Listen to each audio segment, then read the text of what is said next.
Hello दोस्तों, तो आजकल यूपीआई पेमेंट पर 2000 से ऊपर की ट्रांजैक्शन पर 1.1% सरचार्ज लगेगा। इस खबर ने सोशल मीडिया पर अलग अलग व्यूज आने लगे कि ये गलत है, सही है जैसी पोस्ट आपने भी देखी होगी और मीम्स ने भी इस पर अलग अलग मीम्स बनाकर शेयर किए।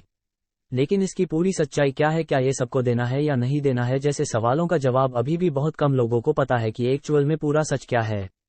चलिए आज इसे बारे में पूरी के डिटेल बताता हूँ। उससे पहले यदि आप चैनल पर नए हो तो बिहाइंड द पन्ने को सब्सक्राइब करें। यूपीआई सेवा मुफ्त में उपलब्ध है, लेकिन इसमें थोड़ा सा बदलाव किया गया है। टेक्निकलिटीज में नहीं जाएंगे, सीधी बात करते हैं। तो आपके लिए यूपीआई एकदम मुफ्त है। अगर आप अपने बैंक अकाउंट से किसी और के बैंक अकाउंट में डायरेक्ट ट्रांसफर कर रहे हैं तो आप अपने वॉलेट, पेटीएम, फोनपे, गूगल पे से किसी भी इंडिविजुअल के वॉलेट में मुफ्त में पैसा ट्रांसफर कर सकते हैं। अब सवाल है कि फिर यह 1.1% फीस किस बात की है? मान लीजिए आप एक दुकान पर जाते हैं, आपने 2000 रुपये तक का सामान खरीदा और दुकानदार ने आपको अपने पेटीएम, गूगल पे, फोनपे वॉलेट में पैसा ट्रांसफर करने को कहा, तो आपको कोई भी एक्स्ट्रा फीस नहीं देनी है। क्या यूपीआई ओपी से लेन देन करने पर अब यूजर्स यानी हमको आपको 1.1% इंटरचेंज फीस देना होगा?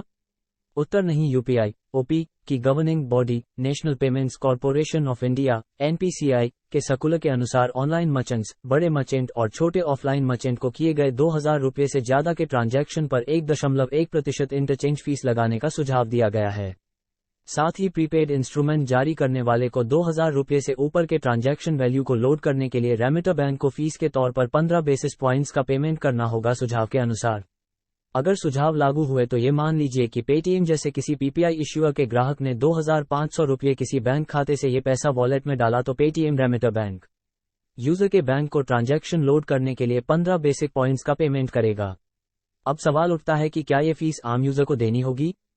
तो इसका जवाब है नहीं। बैंक अकाउंट और पीपीआई वॉलेट के बीच peer to peer P2P, peer to merchant P2M transaction पर यह लागू नहीं है।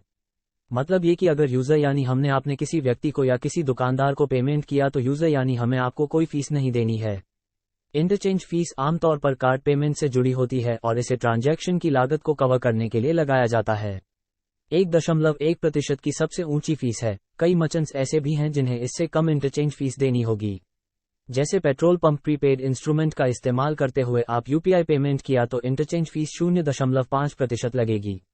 इसी तरह mutual funds, insurance, utilities, education payment पर अलग अलग इंटरचेंज फीस लगेगी। ये क्यों किया जा रहा है? इसका पहला कारण तो यूपीआई के चलन को बढ़ाना है। हर दुकानदार अपना 1.1% बचाने के लिए बैंक ट्रांसफर या ओपी के उपयोग करने को प्राथमिकता देगा, और देनी भी चाहिए। जब आपके पास बैंक अकाउंट है तो उसी में पैसा लो, छोटा मोटा पेमेंट वॉलेट में ले लो, लेकिन 2000 से ऊपर वाले ट्रांजैक्शन बैंक अकाउंट या यूपीआई में ही कीजिए। यह एकदम मुफ्त रहेगा सभी के लिए। दूसरा कारण है कंप्लायंस। वर्ल्ड बैंक और कमिटी ऑन पेमेंट